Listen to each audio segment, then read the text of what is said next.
שלום לכם, לי קוראים עמוס שפירא, ברוכים הבאים לערוץ שלי, שלכם, שלנו, ניהול לא לגאונים בלבד. אחת ההחלטות בעלת המשמעות הגדולה ביותר להצלחתו של מנהל וארגון היא ההחלטה את מי לקלוט, והשנייה, האם ומאיזה סיבות לפטר. היום אני רוצה לעסוק בסוגיה השנייה, בעלת ההשפעה הדרמטית ובמקרים רבים גם הטראומטית ביותר על הפרטים המעורבים ועל העתיד הארגון כולו, הפיטורין. אינני רוצה לעסוק בהיבטים המשפטיים של סוגיית הפיטורין. אני רוצה לשוחח איתכם על הסיבות לפיטורין אפילו של עובד בודד, ועל ההשפעה הדרמטית השלילית שעלולה להיות על המוטיבציה הארגונית ומכאן על עתיד הארגון, אפילו אם נעשתה כחוק ואפילו אם נעשתה מסיבות לכאורה נכונות. ואיך כל זה משפיע על ההחלטות אם ומתי ואיך ראוי לפטר. מדוע ביחידה קרבית מובחרת החיילים מוכנים לסכן ולהקריב את עצמם למען המפקד שלהם ולמען החברים שלהם, ומדוע בארגון עסקי לא נוצרת המוטיבציה הזאת? האם החיילים שונים מעובדים והמפקדים שונים ממנהיגים וטובים יותר ממנהלי חברות? ואיך כל זה קשור לנושא שלנו, הפיטורין? הערה חשובה. בכל השיח בפרק הזה אינני עוסק בצד הערכי או האידיאולוגי הקשורים בפיטורים. אני עוסק רק בשאלה איך יש לנהוג לטובת הארגון והעסק אותו אנו מנהלים. וכרגיל בערוץ שלי אינני מתיימר להקיף את כל הסוגיות הקשורות בנושא וגם לא לטעון שהתובנות שלי הן היחידות הנכונות לכל מצב, רק לעורר חשיבה. ובסוף הפרק, אם הסכמתם, הרשמו לערוץ שלי ולחצו גם על הפעמון. לא הסכמתם, תרשמו לי פה.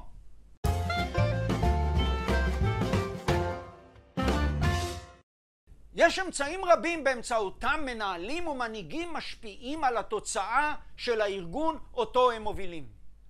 בעזרת חזון ואסטרטגיה יוצא דופן, החלק המושפע מהפעלת ראשו של המנהל בתהליך, בעזרת יכולת ביצוע יוצא דופן, החלק שאני קורא לו הסוליות של הנעליים, והחלק השלישי הוא הנשמה, לה יש את ההשפעה הגדולה ביותר על המוטיבציה הארגונית, על ביצועי הארגון.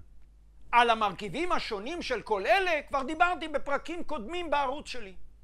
הסך הכל אבל של כל המרכיבים האלה מתבטא בעצם במושג ניהול ומנהיגות. לפיטורין אפילו רק של עובד אחד עלולה להיות השפעה רבה ביותר על נשמתו של הארגון ועל המוטיבציה של העובדים והמנהלים. יש כמה סיבות מדוע מנהלים מפטרים עובד או עובדים. עבירה פלילית, השנייה התנהגות לא אתית חמורה, השלישית צמצום או שינוי פעילות, מה שבדרך כלל נקרא התייעלות, והסיבה הרביעית אי התאמה או ביצועים בלתי מספקים של העובד או המנהל. בפרק הזה אני אעסוק רק בשתי הסיבות האחרונות, עבירה פלילית או התנהגות לא אתית חמורה. אין סיבות ראויות לפיטורין ובדרך כלל ללא דילמות מורכבות. תמיד דאגתי לומר על כל במה בארגונים אותם ניהלתי, שאני יכול להכיל טעות וגם כישלון, אבל אינני יכול להכיל עבירה על החוק או שקר. מקום עבודה הוא מקום משמעותי ביותר לרוב העובדים. הוא הרבה יותר מאשר רק מקום עבודה בו הם משתכרים למחייתם. יש כאלה אפילו שמשתמשים בביטוי משפחה. מקום העבודה מהווה במידה רבה חלק חשוב בזהות של העובד מיד אחרי המשפחה המצומצמת והמדינה בה הוא חי. פיטורין הוא אירוע טראומטי לעובד וגם ליתר העובדים שנשארים בארגון. הוא טראומטי גם למי שצריך לפטר במידה והוא אנושי, כפי שמנהל אמור להיות. רוב המנהלים יצהירו שהמשאב האנושי הוא הנכס העיקרי באמצעותו החברה משיגה את יעדיה בשוק תחרותי. וזה ברוב המקרים גם נכון. אבל האמירה הזאת היא לא לגמרי שלמה. אוסף של עובדים אפתיים וחסרי מוטיבציה לא יביאו ארגון להצלחה בדיוק כמו שחיילים חסרי מוטיבציה לא ינצחו בקרב.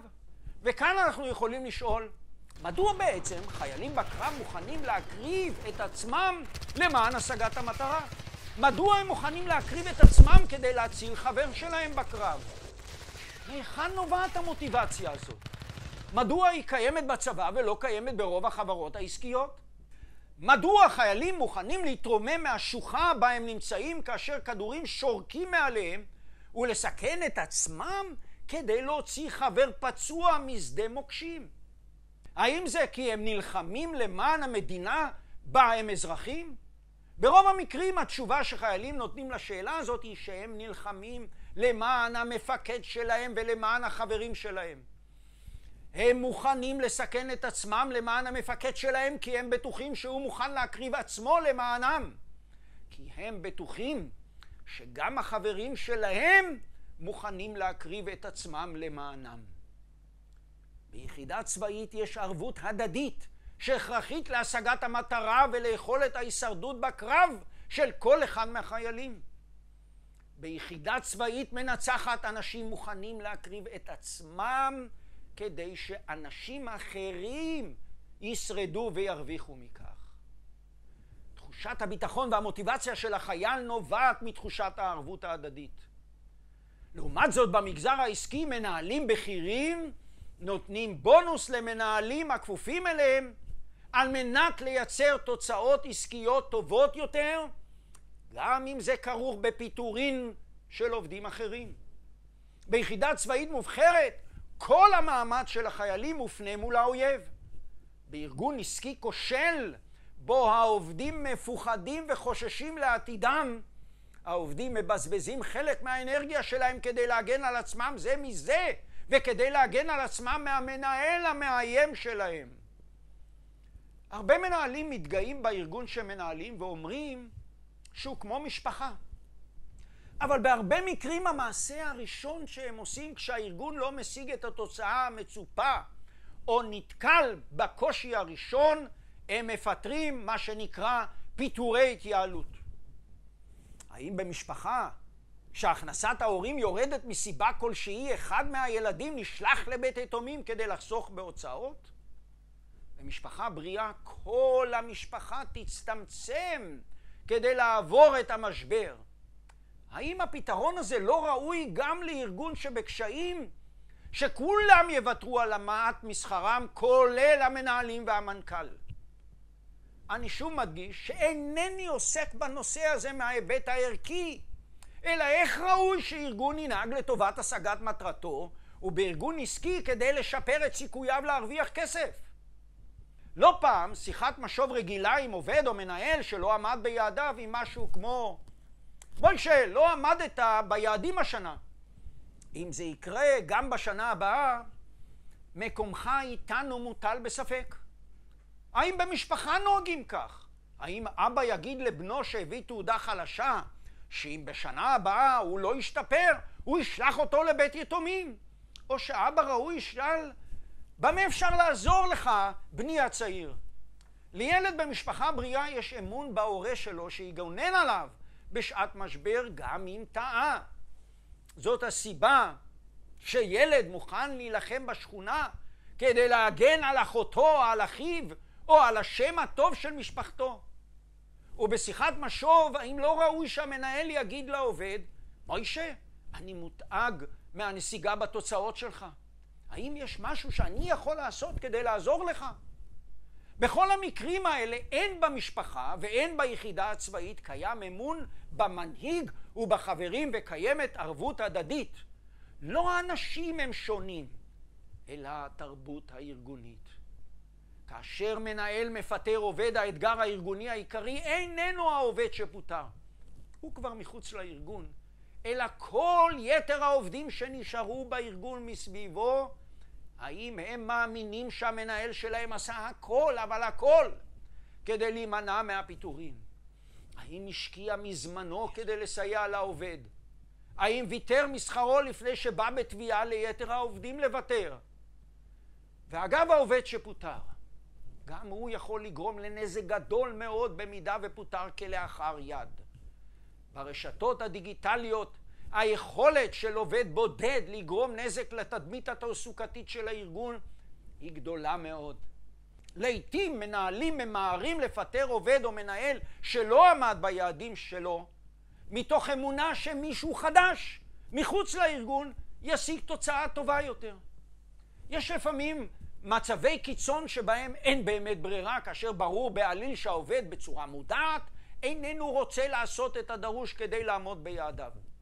מניסיוני ברוב המקרים זה לא המצב, והתועלת מהשקעה בעובד קיים עולה על החלפתו עם כל העלויות הקשורות בתקופת ההחלפה.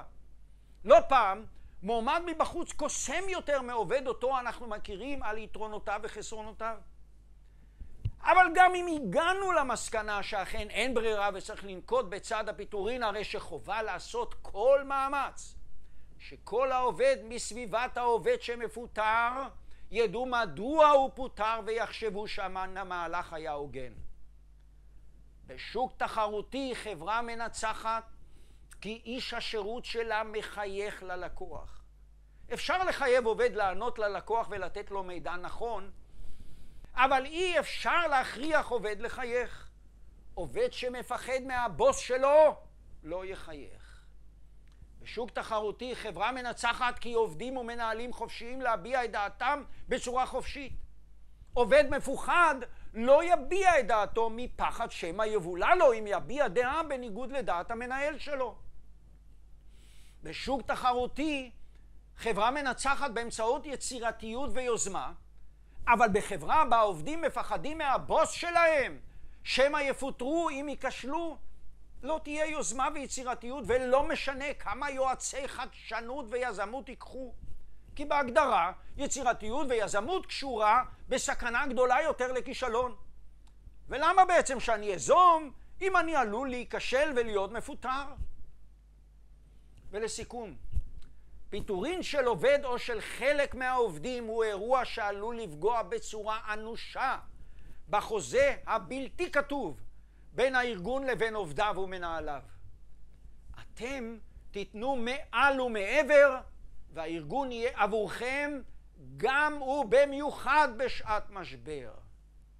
לפיטורין יש את הפוטנציאל לשבור את האמון והמחויבות, ומכאן הפוטנציאל ההרסני שיש לפיטורין על יכולתו של הארגון לשרוד בשוק תחרותי ולממש את יעדיו. הסכמתם? הרשמו לערוץ שלי ותלחצו על הפעמון. לא הסכמתם? תרשמו לי פה ואני אגיב. להתראות.